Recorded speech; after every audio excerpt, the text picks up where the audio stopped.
As many of you know, I have been a supporter of secession from the beginning. It would appear that, as with everything else, not everyone shares my views on secession, so today I decided to look at the subject and discuss with you why I support it, even though I know that if we were to secede, life would not be a bed of roses overnight. In fact, I think secession would bring on some very trying and difficult times. So let's get into it. Firstly, I think I need to tell you what secession method or means I do support. For a start, I do not believe that any political party should be involved before or after secession. I believe that all political parties in South Africa have failed us, the minorities, particularly parties such as the Freedom Front Plus. It has been 27 years and they have quite literally achieved nothing for the minorities towards achieving any kind of self-determination, although they have used this in almost all their electioneering over the years. This might be considered controversial, but it is my opinion that in a society such as ours, where we have so many cultures, democracy as we know and practice it has proven to be a failed system. There is no doubt about it, in my mind anyway. So what kind of governance system do I support then? I am in favour of direct elections, but not the way certain other people would like to see it happen here in South Africa currently. I would like to see each cultural group elect their own leaders directly, and those leaders will only represent their group or culture. These leaders will serve as representatives of their people on a central governing body. That way, each cultural group will have equal representation. There could never be a case of mob rule as we have right now. By now, you would have guessed that I'm talking about what the ULA is proposing.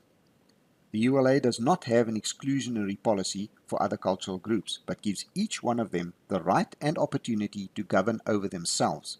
Isn't that what we all want? I should also mention that in the seceded area, although it will comprise of many different cultures, each cultural group will have their own designated area or state, over which they will have the right to make their own rules and laws and enforce them within their own state. Anyone wishing to live in a state that is not of their own cultural group will be welcome to do so, but will not have the right to vote in that state. By deciding to live there, they are agreeing to live by the rules of that state. Quite simple, actually. In my opinion, this system is the best we can do with the mess we have on our hands right now, and survive. Maybe I am just stubborn, but if I can take an objective look at our situation right now, I simply can't see any other path for this country other than chaos and violence. It is also my opinion that 2022 could quite literally be the year this all happens. We simply can't keep going along the path we are without chaos breaking out, and every day that goes by, every week, every month that goes by, we are that much closer to that day. With the ANC now coming out and saying that they will carry on with EWC, that is expropriation without compensation, despite the courts not allowing it, is a clear sign that the law, the judicial process, and the constitution in South Africa mean absolutely nothing to them at all. They will simply do as they please regardless. It happened in Kenya, it happened in Angola, it happened in Mozambique, it happened in Zimbabwe, it has and will happen in every single previously colonized country in Africa. And guess what? South Africa is the very last one standing, although barely. What makes you think it will be any different here? Crime in South Africa has reached levels way beyond the realms of anything we could call bad. It is simply unbelievable. CIT robberies or cash in transit robberies take place on a daily basis now. Farm murders are on the increase again despite the government's claims to the contrary. Since getting rid of the problem permanently is not an option, I can't see any other option for us but to secede. So let us look at what I would consider to be the benefits of us seceding. Firstly, and most importantly, we would be governing ourselves and not be governed by a bunch of criminal imbeciles that are hell-bent on taking everything we have away from us, simply because they are physically unable to build or create anything for themselves. We will have the opportunity to make our own laws and punishment for transgressors, which we can enforce properly and effectively, so that we can get rid of the criminal filth that live amongst us. We will be living in a country where everything works properly and efficiently. Remember the pre-94 days? We will be able to create the kind of country where your children and grandchildren will once again be able to play in the front garden, a garden that does not have to be protected by high walls and electric fences. We can create a country where basic services are supplied and where you will actually be getting what you pay for at a reasonable price. When you apply for a job, the most qualified and experienced person will get the job and not the first useless PDI that comes along. This applies to every cultural group. In other words, each group will be responsible for their own safety, their own economy, their own education, and their own success or failure. What better litmus test to end all arguments, right? Negative effects of secession are a matter of perception or opinion, but let's look at a few of them. The proposed secession area, or the largest portion thereof, is arid land that is sparsely populated and is going to take a serious effort by skilled and dedicated individuals to be used for either agricultural, residential, or industrial use. But it is possible, and I am sure we could overcome these problems just as Israel and Dubai did, both of these countries being built on desert land. An adequate and reliable electricity supply is a possible problem to be overcome. There is a certain well-known influencer who comes from the power generation industry who claims that secession would create a severe power supply problem. Although I am not sure for who, but I am not convinced of this. And I'm pretty sure that since the Koeberg power station is in the proposed secession area, there is an adequate power supply. The distribution of the power is not a problem that can't be solved with some modifications to the existing grid. Granted, I am no expert in the field and I am not arguing the point, but I have always had the opinion that there is nothing that is impossible. If the need is strong enough, someone will come up with a solution. The same individual has also stated that there are other whites, who have either farms, businesses, or property that does not fall within the proposed secession area, who say that they will come and, I quote, clobber the secessionists. Really?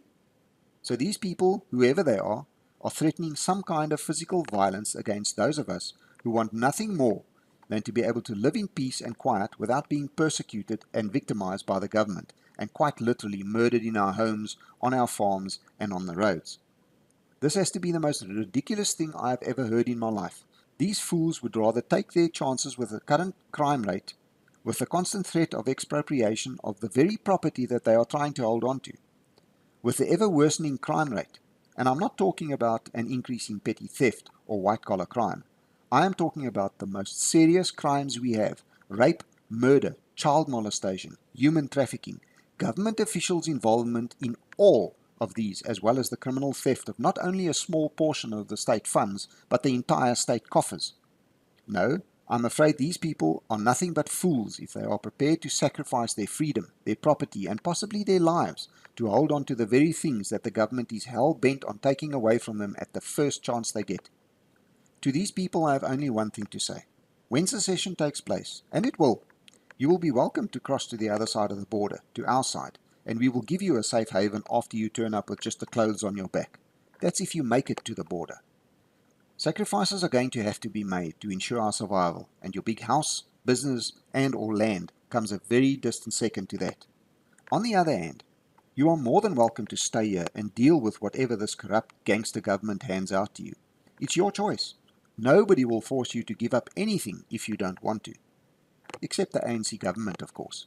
Wake up, people. Your life and the lives of your families is worth far more than anything else.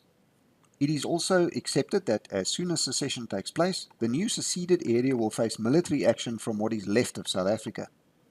Many people would do anything to avoid this, including giving up their safety, their freedom, their property, and quite possibly their lives to avoid any kind of conflict. Well, I'm afraid there is a very fast-growing number of people who would disagree with that attitude. Soon, you will be in the minority. If you look back to the pre-94 days, we did not become what we did by being a bunch of sissies. No, we became one of, if not the best equipped, the best trained, and the most effective military on the African continent.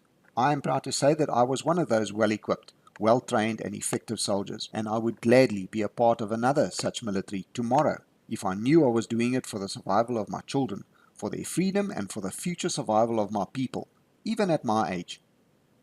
Would I be willing to die to achieve this? Well, I wouldn't go and stand in front of a firing squad willingly, no, but I would be willing to take the risk of personal injury and or death in the pursuit of achieving a safe country for my children and grandchildren in the future, just as I did in the mid-80s. In my opinion, if you are not willing to fight for your freedom, you don't deserve to be free. Having direct elections, as it seems to be being popularized lately, is a perfectly feasible solution, but for it to be successful, you will need the electorate to firstly be intelligent enough to exercise their vote properly, and I'm afraid we fall far short of that, if the truth be told. You can't hand the running of a school for delinquents over to the delinquents to govern themselves and justify it by saying that their leader is or was elected directly by the delinquents themselves. It simply cannot work in this or any other country with the cultural differences we have. One man, one vote only works in a homogeneous society, period. When practiced in any multicultural society, it will always end up in mob rule. So in summary, yes, there will be challenges, some huge challenges, but nothing is too big of a hurdle that we can't overcome if we set our minds to it. That much we have already proven as a nation. Yes, the process will not go off without conflict, I'm sure. This is Africa, after all. But we are, in the words of P.W. Botha, not a nation of sissies. I would like to think that that is still true today.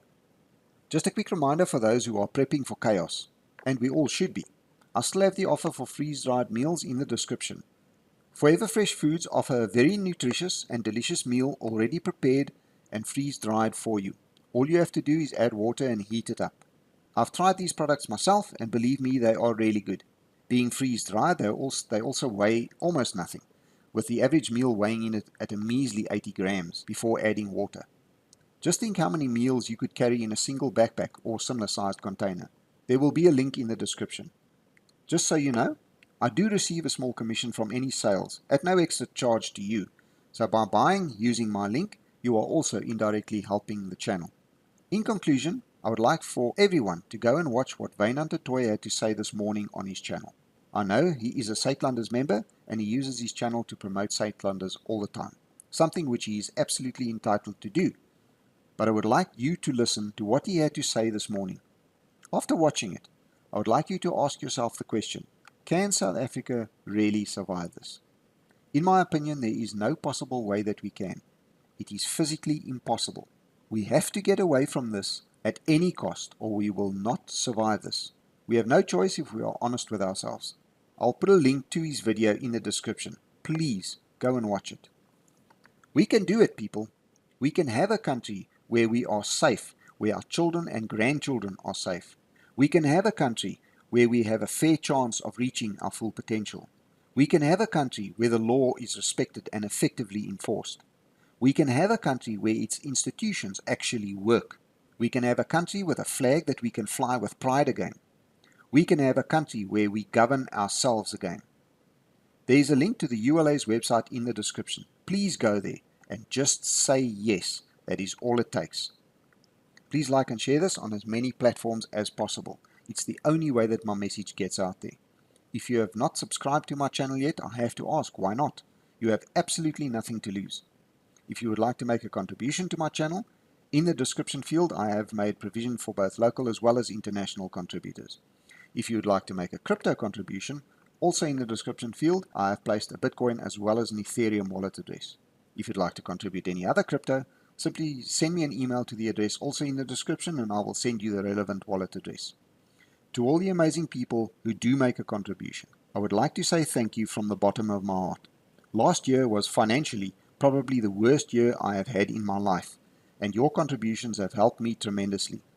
I appreciate every cent. Thank you. Until next time, be safe out there.